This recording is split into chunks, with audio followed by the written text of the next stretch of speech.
अली भाई आपने बताया आपका काम उसी तरीके से चल रहा है, दावत का काम आपका सामने चल रहा है। मैं असल में ये पूछना चाह रहा हूँ बेसिकली काम है क्या।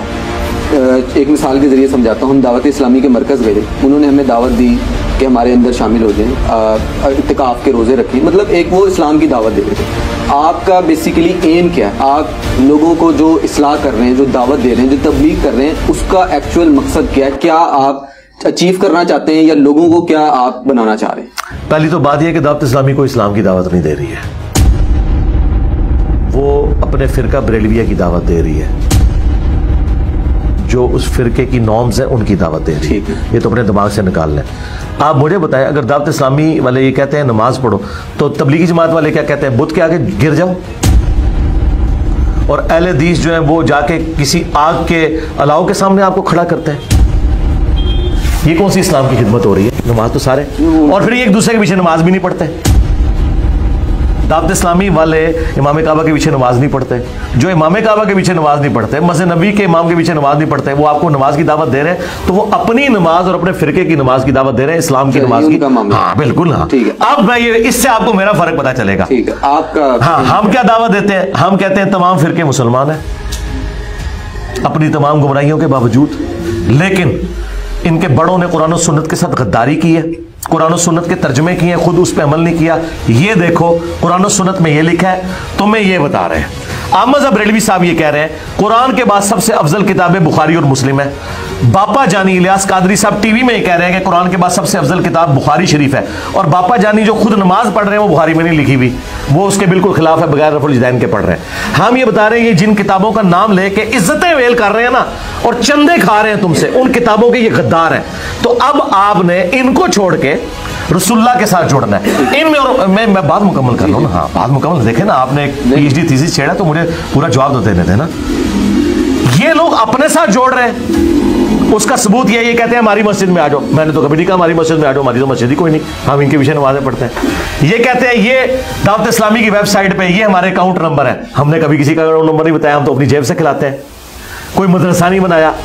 ये बताते हैं कोरोना के दिनों में इलियास कादरी साहब के जी ऑलमोस्ट 40,000 मुलाजमीन है, उनकी तनख्वाहें हम कहाँ से दें? लोगों ने ज़कात भी कम कर दी है, तो हमने इनकी तनख्वाहें कहाँ से देनी है? ये तो आपसे आके ये गिले शिकवे करते हैं। ये जो आपको नमाजें पढ़ा रहे हैं ना पीछे, वो ये खाऊ प्रोग्राम है कि वो आपको अकाउंट शेयर करवाते हैं। मैं तो इस सिस्टम का बेनिफिशियरी नहीं हूं। अब कुरान खोल के देखें, कुरान में आया कि जब भी कोई नबी दावत देता है, अल्लाह ताला के रेफरेंस से वो कहता है कि मुझे अल्लाह ताला ने पैगंबर बना के भेजा और मैं इस तबलीग के बस तुमसे कोई मुआवजा वसूल नहीं करता, मेरा मुआवजा अल्लाह के ज़िम्मे है। आज भी नबियों के पैटर्न पे नबियों का सही मानने वाला वो होगा जो उसी पैटर्न पे दावत देगा। तो मैं तो कुछ भी नहीं कर रहा, मैं ये कर रहा हूं जो आपने पूछा क्या कर रहा हूं, मैं ये कर रहा हूं कि मैं कहता हूं कि रसूलुल्लाह के साथ जुड़ो, अल्लाह के साथ जुड़ो, किताबों के साथ जुड़ो, फिरकों के साथ ना जुड़ो। लेकिन ये फिरके मुसलमान हैं, इनके पीछे नमाजें पढ़ो, चंदे इनको दो, लेकिन इनकी इस्लाह की कोशिश करो। उनकी शनाख्त तो बता दें जो आपको फॉलो कर रहे हैं, मतलब जिस तरह आप बता रहे हैं, आप गाइड कर रहे हैं। अल्लाह ना करे जी उनकी शनाख्त उस तरह की हो जो इनकी वो शनाख्त कुरान में यह हुआ सम्माकुमुल मुस्लिमीन, वो मुस्लिम है, वो कहते हैं हम किसी फिरके से मुसलमान होना उनकी बिल्कुल ठीक है। On A lighter note, retirement plan जैसे होते हैं, दुनिया से सब ने जाना है। आपकी दुनिया से रुखसत के बाद आपने कोई ये वसीयत की है कि मेरा मकबरा ना बनाया जाए? आपके फॉलोअर्स हैं, मानने वाले हैं, मोहब्बत करने वाले हैं। मकबरे उन्हीं के बनते हैं जो मकबरों के कायल होते हैं। हमारा मकबरा किसने बनाना है? आपकी मोहब्बत में गाड़ियाँ गिफ्ट करते हैं। नहीं, तो वो कौन सी मैंने ले ली है? ऑफर तो करते हैं। नहीं, ऑफर रखिए ना, जाने के बाद बता देंगे। गाड़ी किसी को ऑफर करना है तो हलाल काम है ना, मकबरा बनाना तो हराम है, वो तो हदीस में है। आप मना नहीं ना कर सकते उस वक्त में, ये वो अल्लाह का काम है, इंशाल्लाह नहीं बनने देगा, आप बेफिक्र है। और उसका सबूत मैं आपको बताता हूँ कि हमारे एक बड़े करीबी दोस्त थे, पहली दफ़ा उन्होंने मस्जिद में मेरा दर्स अरेंज किया, 2008 की बात है। तो बड़े स्टॉन्च किस्म के वो अहले हदीस थे, बाद में वो नॉर्मलाइज हो गए। जब वो फौत हुए ना, तो मुझे आज भी वो मंजर याद है कि उनकी जब कब्र बन रही थी ना, थोड़ी सी मिट्टी उनकी कब्र पर ज़्यादा चलेगी, तो साथ खड़े हुए कई लोगों ने कहा कि ये आप उतारें, ये तो ऊंची कब्रों के खिलाफ थे, इनकी कब्र हम नहीं ऊंची बनते हैं। ये आप ज़हन में रखें। मज़ार उनके बनते हैं जो मज़ारों पे जाते हैं, मज़ारों पे कब्रों को चाटते हैं, वो फिर एक्सपेक्ट करते हैं कि उनके साथ भी यही कुछ हो। कश्फुल माजूब में अली बिन उस्मान अजवेरी ने खुद लिखा है कि मेरा एक मसला फंस गया था, मैं बाजीद बुस्तामी की कब्र पे जाके मुजावर बना तो मेरा मसला हल हुआ। वो बेसिकली इमेज दे रहे थे कि मैं भी अपने बाबे के पास गया था, मेरे मरने के बाद तुमने भी मेरे पास आना है। इंजीनियर साहब ने कभी कहा है कि मेरी कब्र पे आना? इंजीनियर साहब तो उल्टा इन सारी चीज़ों के खिलाफ है।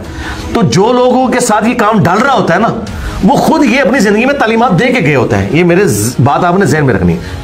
अब रह गया कि वो मज़ारात जो तालीमात के खिलाफ हैं वो हुक्मरानों के ज़ेर असर बने हैं, उसको कोई रोक नहीं सकता। मसलन इमाम मुस्लिम का मज़ार बन गया, हालांकि मुस्लिम में हदीस है कब्रों पे मारते मत बनाओ। अब ये जो है ना, इमाम मुस्लिम के शागिर्दों ने नहीं बनाए, ये हुक्मरानों ने ज़बरदस्ती की। हुक्मरान जब इस किस्म की ज़बरदस्ती करते हैं वो तो कुछ भी कर सकते हैं, उसकी तो कोई गारंटी नहीं है। लेकिन रह गए हमारे स्टूडेंट्स तो वही हरकत नहीं करेंगे।